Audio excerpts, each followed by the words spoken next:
تنہائی کے گناہوں سے کیسے بچیں؟ نمبر 1، پاک صاف رہیں، خود کو ہمیشہ پاک صاف رکھیں۔ اگر گناہ کا خطرہ ہو تو ہر وقت باوضو رہیں، کیونکہ باوضو رہنے سے گناہ کا حملہ کم ہوگا اور پاکی کا احساس زیادہ رہے گا انشاءاللہ۔ سوشل میڈیا کا غلط استعمال چھوڑ دیں، بے حیائی پھیلانے والے ایپس ان انسٹال کریں، میوزک ڈیلیٹ کر دیں۔ سوشل میڈیا کے بھٹکے ہوئے ٹک ٹاکرز، ایکٹرز، سنگرز، ان کو ان فالو کر دیں۔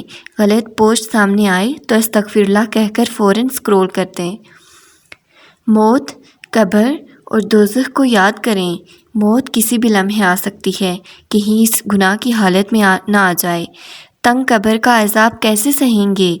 دوزخ کی آگ میں کیسے پگھلیں گے؟ یہ ڈر اور خوف آپ کو گناہ سے دور رکھے گا۔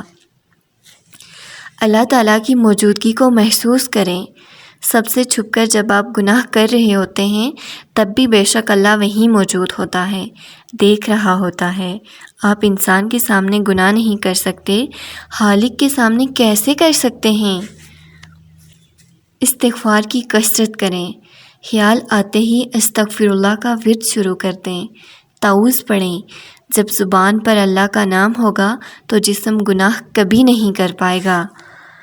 گناہ والی جگہ کو ہی چھوڑ دیں، کچھ وقت کے لیے اس جگہ سے ہٹ جائیں جہاں گناہ کا خیال آئے، ایسی جگہ جائیں جہاں آپ گناہ کر ہی نہ سکیں۔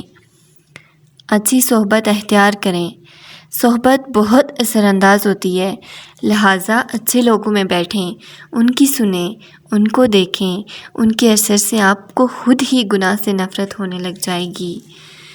وقتی خوشی کے لیے سکون برباد نہ کریں، گناہ کے بعد بے سکونی ملتی ہے، لیکن جب ایک بار اللہ کے لیے آپ گناہ نہ کریں تو اس پہلی بار گناہ چھوڑنے کا سکون آپ کو اس گناہ سے دور کرتا چلا جائے گا۔